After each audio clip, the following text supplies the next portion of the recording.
बड़े बेटे को बुलाया, बल्कि चारों बेटों को बुलाया और कहा कि जाओ एक एक बदल लेकर।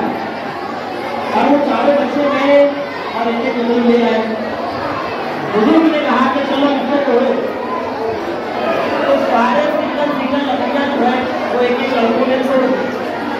फिर उस बुजुर्ग ने 4 लकड़ियों का बंडल बनाया और कहा अब इसको चारों एक एक बच्चे तोड़ो। तो वो लकड़ी तोड़ नहीं पाए।